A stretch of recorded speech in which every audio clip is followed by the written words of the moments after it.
Hello everyone. तो कैसे हैं आप सब? आई होप आप बहुत अच्छे होंगे। लेकिन एग्जाम की थोड़ी सी इतनी नजदीकी, जैसे कि आपका पेपर अब कल होने वाला है, जिसकी आपने बहुत लंबे समय से तैयारी की थी, लेकिन अचानक से आपको बहुत सारी दिक्कतें आने लग गई होंगी। जैसे कि आप एंजाइटी महसूस कर रहे होंगे, आपको ऐसा लग रहा होगा जैसे आप बहुत सिंपल चीजें भी भूल चुके हो। आपने 6-7 महीने से तैयारी करी थी, वो भी आप भूल चुके हो। आपको ऐसा लग रहा होगा कि यार इतने सारे लोग पढ़ रहे होंगे, मैं क्या कर रहा हूं, मेरे से ज्यादा पढ़ने वाले लोग हैं। आपको ऐसा लग रहा होगा अगर फेल हो गए तो मेरे घर वाले क्या कहेंगे। आपको ऐसा लग रहा होगा कि अब एक रात में मैं ऐसा क्या पढ़ूं, पूरी गाइड में 12,000-14,000 क्वेश्चन है, एनक्लेक्स अलग है, मॉसबी अलग है और नोट्स अलग है। तो अगर ऐसी ही प्रॉब्लम आपको हो रही है तो मैं आपको बता दूं ये बिल्कुल सामान्य है। लेकिन अगर इस पे हमने सही से अपना रिएक्शन नहीं दिया तो ये प्रॉब्लम बड़ी हो सकती है और आपके एग्जाम में क्वेश्चंस को कम कर सकती है। तो आज की इस वीडियो बनाने का मेन पर्पस मेरा बस इतना सा है कि अगर थोड़ा सा भी 10%, 20%, 30% आपकी एंजाइटी कम होती है इस वीडियो के बाद, तो आपके रिजल्ट में वो बहुत अच्छा इंप्रूवमेंट कर सकता है। सबसे पहले बात करते हैं आपकी एंजाइटी की। तो जैसे ही एग्जाम नजदीक आता है, एंजाइटी आना एक बहुत ही कॉमन डिफेंस मैकेनिज्म होता है बॉडी का। कई लोगों की लेकिन एंजाइटी पैनिक एंजाइटी में कन्वर्ट हो जाती है। वो रात में ही उनको हेडेक होना, बुखार आना, पेट खराब होना, ऐसी समस्याएं बहुत ज्यादा आ सकती हैं और बहुत ही अनकंफर्टेबल, अनइजीनेस, एजिटेशन फील करने लग जाते हैं वो लोग। एक्चुअली ये दबाव होता है परिवार का, दोस्तों का या खुद का भी अपने ऊपर। हमने 5 महीने, 6 महीने, 7 महीने से तैयारी कर रहे हैं तो अपने ऊपर खुद का दबाव है कि यार मैंने इतना पढ़ा है, मुझे सेलेक्ट होना है, सेलेक्ट होना है, सेलेक्ट होना है। तो पहले दबाव का कारण या प्रेशर का कारण या एंजाइटी का कारण है सारे लोगों की एक्सपेक्टेशन आपके ऊपर। तो सर इसका मतलब तो होनी चाहिए, नहीं होनी चाहिए। देखो सबसे पहले आप बात करोगे सर इतना ज्यादा सिलेबस है, अब तो एक दिन बचा है, अब अगर इस एक दिन में हमने सब कुछ नहीं पढ़ लिया तो हमारा तो सिलेक्शन होगा ही नहीं।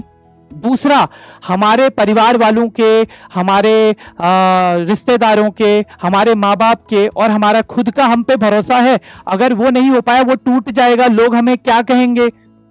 तो इसका भी आंसर ये है, देखो ये जो भी दबाव है ना, जो आपसे प्रेम करते हैं, जो भी आपसे प्रेम करते हैं, तो वो ये तो नहीं चाहते कि आप फेल हो जाएं, उनके आपसे बस एक्सपेक्टेशन बढ़ चुकी हैं।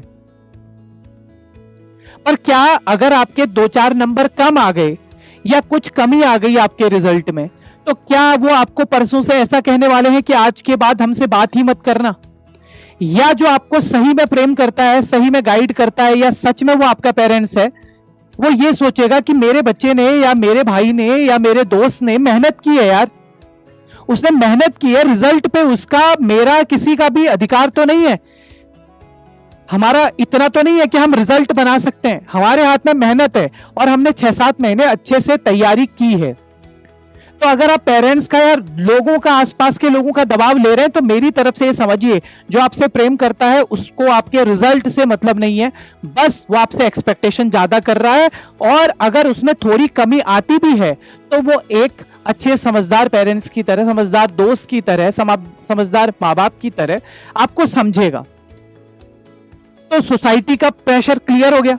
अब दूसरा आपको क्या आ रहा है एग्जाम में कि कल पेपर है सर और 12-14 हजार क्वेश्चन है, अब क्या पढ़ें? ऐसा होना भी स्वाभाविक है। देखो अभी हमारे पास गाइड है ना, तो उसमें बहुत सारे क्वेश्चन है, लेकिन कल तो एग्जाम में जाओगे 100 क्वेश्चन होंगे, सीमित क्वेश्चंस होंगे, तो आपको बहुत ज्यादा सोचना नहीं पड़ेगा। और जिस बच्चे ने लंबे टाइम से मेहनत की है, यकीन मानो वो आंसर्स को ऑप्ट कर लेगा अगर वो शांत दिमाग से गया है। तो कुछ ऐसे भी सवाल होंगे जो पढ़े ही नहीं होंगे, पर जब आप ध्यान से देखोगे, 2 बार 3 बार क्वेश्चंस को अच्छे से पढ़ोगे, तो आप उसको कैसे न कैसे एलिमिनेट करके आंसर दे सकते हो। और 100 में से 100 तो किसी के नहीं आते नॉर्थ सेट में, 100 में से 60-50 से ऊपर भी आपके मार्क्स आते हैं तो आप क्वालिफाइड होते हो और प्री आपका क्वालिफाई हो जाता है। तो बहुत ज्यादा घबराने की जरूरत नहीं है। दूसरा, सर सब कुछ भूलते जा रहे हैं, सब कुछ भूलते जा रहे हैं, सब कुछ भूलते जा रहे हैं, ऐसा लग रहा है कि भैया निडिल, ये जो पिंक कलर का कैनुला है ना, इसका साइज भी भूल गए। क्या होता है वो पिंक पफर और ब्लू ब्लॉटर जो रेस्पिरेटरी में पड़ा था वो भूल गए।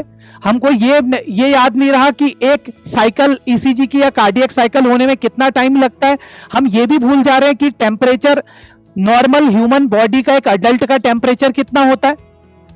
तो क्या ये अनकॉमन है? नहीं, ये बहुत कॉमन है। एक्चुअली एग्जाम के टाइम पे एंजाइटी की वजह से ऐसा हर किसी व्यक्ति को होता है। तो आपको ये समझना पड़ेगा कि जब आप पेपर देने जा रहे हो उससे पहले दिमाग को शांत करना जरूरी है, चाहे आपको कुछ नहीं आ रहा हो। 24 से 48 घंटे पहले पढ़ाई बिल्कुल बंद करनी है, जिससे कि दिमाग एक्सेसिव थॉट ना सोचे और आपको डेफिनेटली इसमें फायदा मिलेगा। अब एक रात में पढ़ के आप ना राजा होने वाले हैं ना फकीर होने वाले हैं। हमेशा ये कॉम्पिटिटिव एग्जाम जो है ना, इसमें लंबे टाइम की पढ़ाई काम आती है और भूलना बहुत ही स्वाभाविक है और उन लोगों को ज्यादा दिक्कत आती है। और ये सारी बातें मैं क्यों बता पा रहा हूं आपको, क्योंकि एक लंबे समय का एक्सपीरियंस रहा है, बहुत सारे बच्चे सेलेक्ट हुए हैं, उनके एक्सपीरियंस को लेके आप लोगों तक शेयर कर रहे हैं।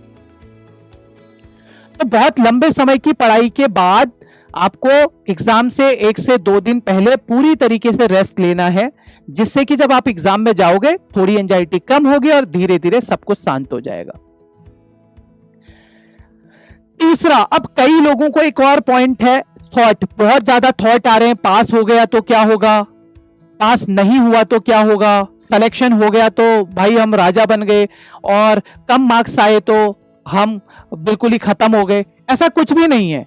हर एग्जाम देखो, अभी ये नॉर्सेट का एग्जाम है, इसके बाद एसजीपीजीआई का एग्जाम है, अभी आरएमएल का आप देके आए हो, उसके बाद केजीएमयू का एग्जाम है, उसके बाद पीजीआई संगरूर का एग्जाम है, उसके बाद अगला नॉर्सेट है। तो कंटिन्यूअस एग्जाम है और पीजीआई चंडीगढ़ की भी पोस्ट अब कभी भी रिलीज हो सकती है। तो आपके पास नंबर ऑफ एग्जाम्स बहुत ज्यादा है।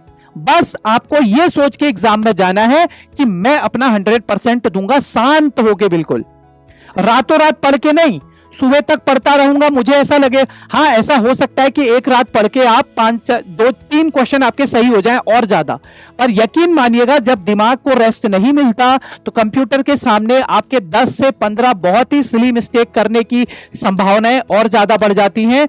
मैं आपसे उम्मीद करूंगा बिल्कुल जो आपको, अब क्या करें सर, थॉट आ रहे हैं बार बार, ये तो आपने बोल दिया, लेकिन थॉट तो आ रहे हैं बार बार। उस चीज के लिए मैं आपको बता सकता हूं, कुछ भी चीज आपको अच्छी लगती हो सकता है बहुत दिनों से आपको कोई सीरीज देखने का मन हो सकता है कोई गाने सुनने का मन हो सकता है आपकी हॉबी कुछ खाना बनाने की होती है, कुकिंग की होती है, वो हो। कई लोगों को होता है वो कोई गेम खेल के खुश हो जाते हैं।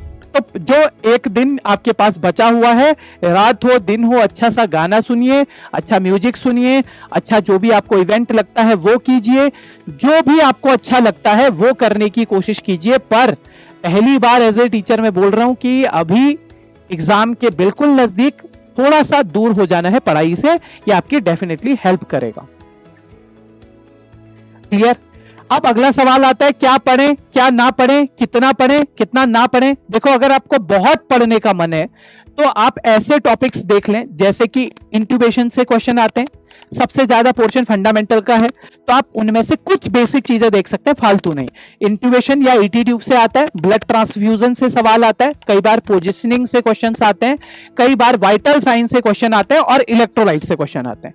इनके मेन चीजें आप देख सकते हैं, हेडिंग जहां से आपको डायरेक्ट क्वेश्चन पता चल जाए।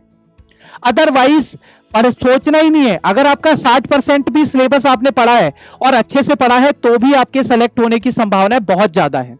मैं इससे पहले वाली स्ट्रेटेजी जो थी हमारी कि नॉर्सेट 9 में क्या ध्यान रखना है, कुछ ऐसे स्ट्रेटेजी बनाई थी 20-25 मिनट का पूरा, उसमें मैंने फुल डिटेल बताया है कितने आपको अटेम्प्ट करने चाहिए, कितने नहीं करने चाहिए, क्या करना है क्या नहीं करना है। तो ये भी एक हो सकता है आपकी एंजाइटी को कम करने के लिए, बहुत ज्यादा नहीं सोचना है। एक और था हमारे दिमाग में, एक और चीज चलती है कि टेस्ट सीरीज में तो मेरे कम मार्क्स आ रहे हैं। तो कई बार ऐसा होता है कि आपकी नॉलेज, थ्योरेटिकल नॉलेज भी काम कर जाती है। टेस्ट सीरीज को जानबूझ के जो लोग बनाते हैं वो टफ बनाने की कोशिश करते हैं, जिससे कि स्टूडेंट का रियल इवैल्यूएशन नहीं हो पाता। पर एग्जामिनर आपको फेल थोड़ी ना करना चाहता है, वो तो चाहता है ना कि उसको तो वैकेंसी चाहिए, वहां पे लोग चाहिए काम करने के लिए, तो वो तो चाहता है कि आपका सिलेक्शन हो। तो हमेशा पेपर कभी भी टफ नहीं बनता, या वो माइल्ड बनेगा मॉडरेट बनेगा, टफ कभी नहीं बनता। उसमें मिक्स क्वेश्चंस किए जाते हैं। हाँ, 5 से 10 क्वेश्चन 15 क्वेश्चन आपको डेफिनेटली टफ मिलेंगे, लेकिन बाकी के जो 80-90% क्वेश्चन होंगे ना, या तो वो आपने क्लासरूम में थ्योरी में पढ़े होंगे, या फिर आपने एमसीक्यूज में पढ़े होंगे, या ओल्ड पेपर में पढ़े होंगे। मतलब ऐसे 80 से 90 सवाल होते हैं जो आपकी आंखों के आगे से डायरेक्टली इनडायरेक्टली गए हैं, उनमें आप अच्छे से अटेम्प्ट करते हो तो डेफिनेटली ये आपको फायदा मिलेगा।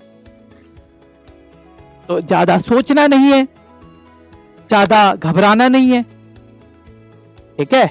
और बहुत सारे एग्जाम है, बहुत लंबी है जमीन, बहुत लंबा है आसमां, ठीक है। अभी बहुत लंबा समय है, अभी तो बस शुरुआत है। अभी जो अच्छे से पढ़ लो, जितना पढ़ा है, नहीं पढ़ा जा रहा बंद करो, कल का पेपर दे के आओ। एक और चीज बोलूंगा, एग्जाम सेंटर में आपको बहुत सारे लोग ऐसे दिखेंगे जो नोट्स लेके पढ़ रहे होंगे, एनक्लेक्स की फोटोकॉपी होगी उनके हाथों पे, कोई पेड़ की जड़ के नीचे पढ़ रहा होगा, कोई रोड की बाउंड्री पे बैठ के पढ़ रहा होगा, कोई कोचिंग सेंटर के गेट के बाहर पढ़ रहा होगा।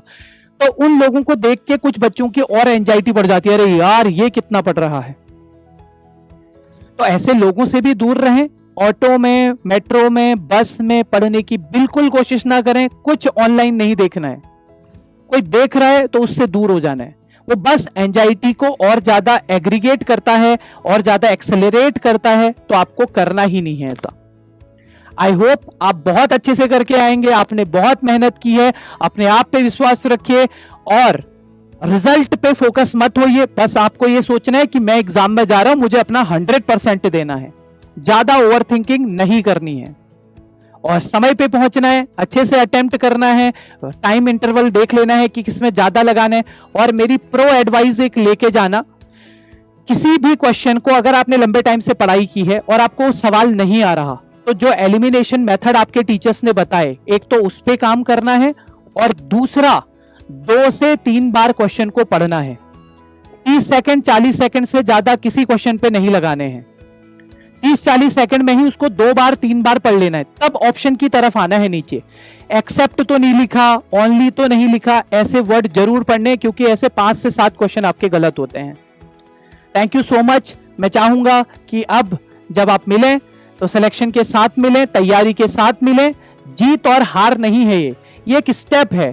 कोई उस सीढ़ी को पहली बार की छलांग में चढ़ जाता है, किसी को 2 बार लगते हैं, किसी को 3 बार लगते हैं, किसी को 4 बार लगते हैं। पर जो लगातार मेहनत करेगा, हो सकता है उसका 5वीं बार में हो, पर वो सीढ़ी चढ़ेगा जरूर।